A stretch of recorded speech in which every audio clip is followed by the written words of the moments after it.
perawatan luka pada klien dengan luka di area kaki atau yang sering disebut dengan foot ulcer. Nah, untuk teman-teman, untuk perawatan luka ini indikasinya adalah untuk pada pasien-pasien DM yang memang sudah mengalami luka pada kaki yang sudah cukup lama dan sifatnya adalah kronis. Tujuan dari perawatan luka ini salah satunya adalah untuk mencegah adanya infeksi, yang kedua adalah memberikan rasa nyaman kepada pasien, dan yang ketiga adalah menjaga daripada kebersihan luka. Oke, alat dan bahan yang akan kita gunakan dalam perawatan luka ini, yang pertama, karena ini adalah luka di area kaki yang sifatnya adalah luka kotor, kita prinsipnya adalah tekniknya adalah teknik bersih.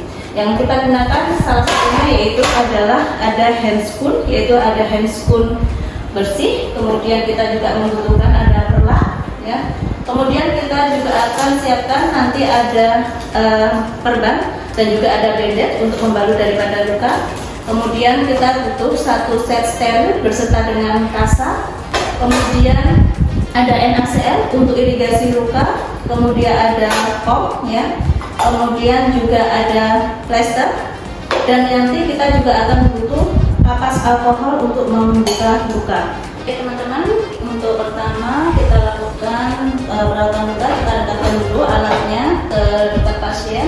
Kemudian kita kena antiseptik untuk menghindari adanya kuman atau bakteri di sela-sela jari maupun tangan kita. Kemudian yang berikutnya kita gunakan hand spoon bersih, ya.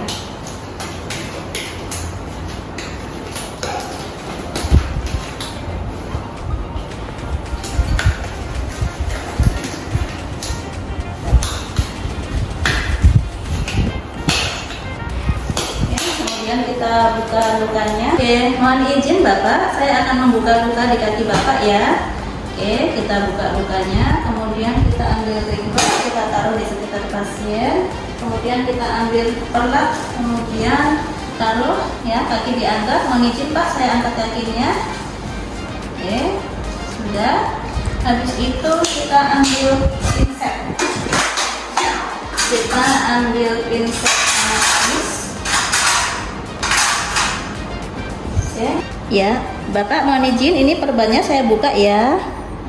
Oke, kita buka perbannya. Oke, kita bisa menggunakan tangan untuk membuka gulungan kasa yang ada di area kaki pasien.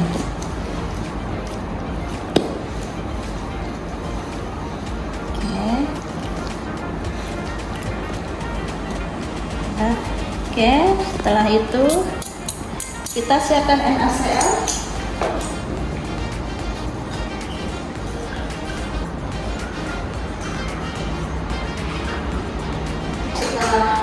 Kita siapkan, kita masukkan beberapa lapis untuk kasa steril, ya. Kita bersihkan dulu luka di area kaki, ya. Oke, kita peras. Misi ya Pak, saya bersihkan kakinya dulu, ya. Urut dari bagian paling atas, ya teman-teman. Oke. Kemudian kita bersihkan lagi seandainya masih kotor.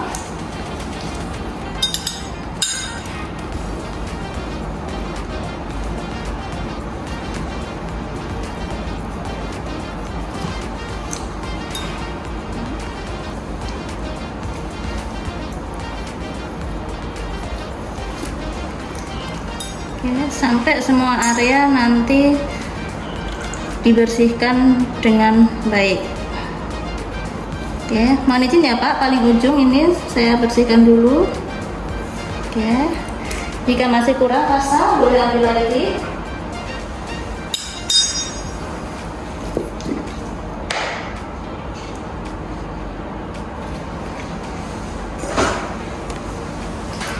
Oke, sambil bersihkan, sambil amati apakah ada jaringan yang nekrosis. Jika ada jaringan yang nekrosis, silahkan untuk dilakukan debridement, ya. Oke, kita cek juga apakah ada pus di area sekitar luka. Kalau ada pus, kita bisa sambil tekan untuk menghindari adanya infeksi yang nanti masih tertinggal di dalam, dan juga ada nanah yang masih tertinggal, ya. Setelah nanti kita tekan, teman-teman boleh keringkan nanti dengan kasa untuk menyerap daripada pus yang masih ada di dalam. Oke, jika dirasa sudah bersih, teman-teman bisa ambil kasa steril untuk menutup lukanya.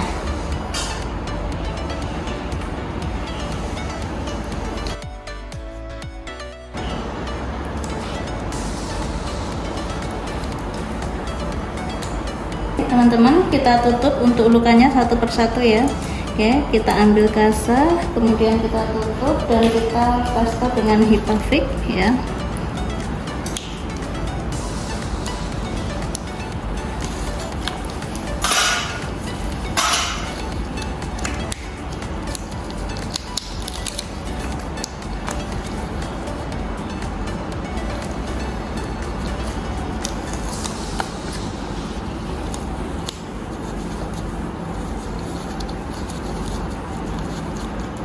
Tidak terlalu rapat nggak apa-apa, nanti kita bandage ulang karena kita nanti akan gunakan perban yang sifatnya adalah digulung.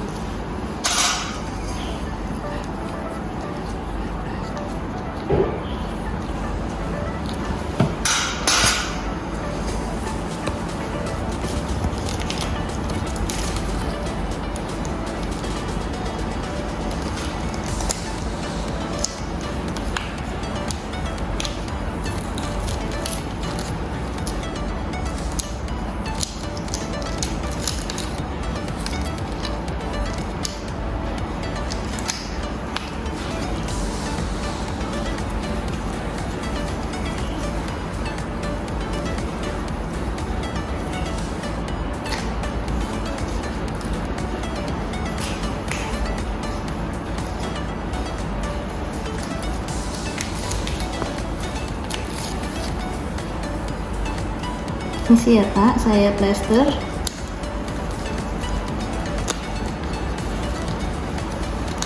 Kemudian yang paling bawah ini luka agak luas, jadi nanti butuh kasa yang agak lebar.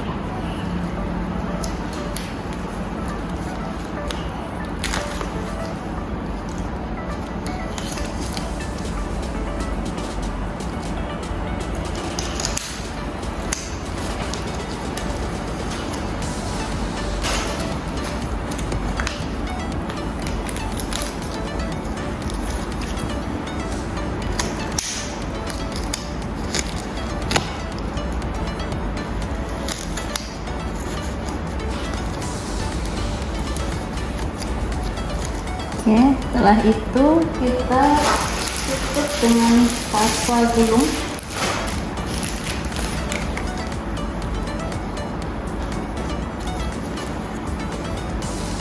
Ini sih ya Pak, kasanya agak saya angkat.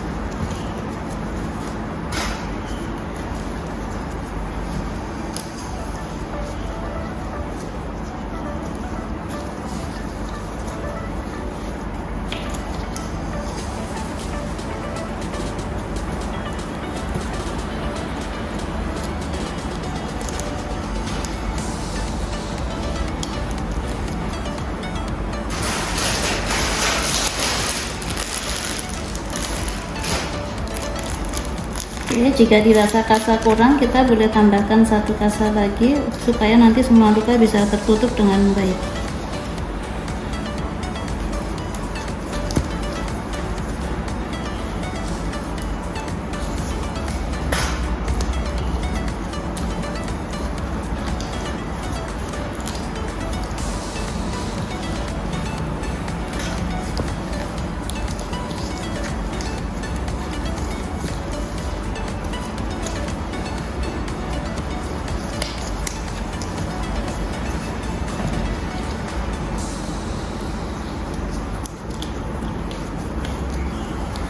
Ya, kita bisa simpul nanti ya, ini bisa ditaruhkan dulu.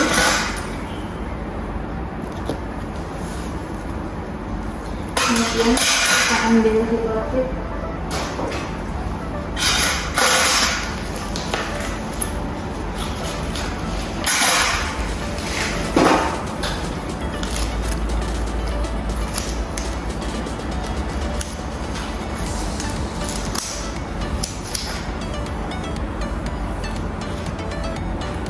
Oke, untuk menghindari adanya rembesan darah yang keluar dan untuk memfiksasi ya teman-teman, ini kita tambahkan bandage untuk membalut luka yang ada di kaki pasien.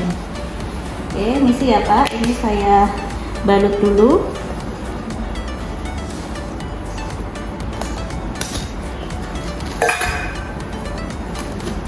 Kekencangan nggak Pak ya? Enggak ya.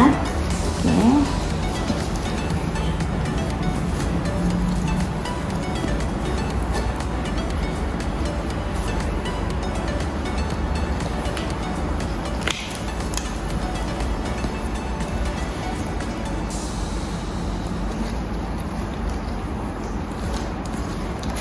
Ya, pastikan semua area kaki tertutup dengan baik.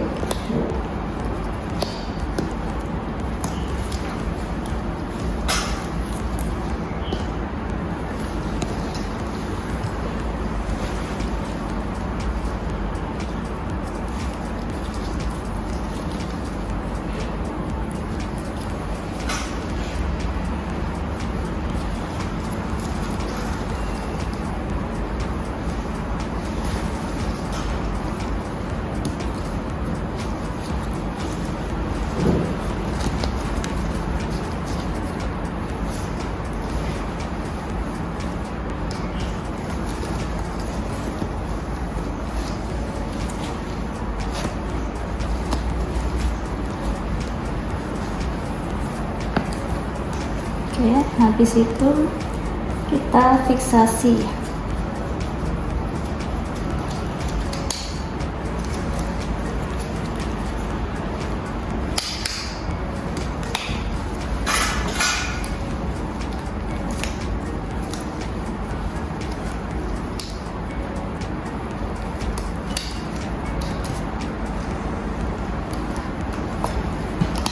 Oke Bapak, ini saya sudah selesai melakukan perawatan luka di kaki Bapak. Insya Allah besok pagi kita akan melakukan perawatan lagi untuk mengecek luka dari Bapak, perkembangannya seperti apa, dan nanti supaya kebersihan di luka Bapak tetap terjaga. Oke, sebelum saya mengakhiri kegiatan perawatan luka hari ini, mungkin ada yang mau ditanyakan dulu Bapak? Oke, kalau tidak ada, saya izin untuk membereskan alat kembali ya. Kemudian saya izin untuk kembali ke ruang stasiun untuk melakukan dokumentasi untuk kegiatan hari ini. Terima kasih Bapak. Oke teman-teman, demikian tadi untuk perawatan luka pada kaki diabetik ya. Tadi sudah kita lakukan perawatan dengan baik dan insya Allah lukanya nanti akan kita observasi kembali besok pagi. Oke, demikian dari saya. Terima kasih. Semoga ilmu hari ini bermanfaat. Assalamualaikum.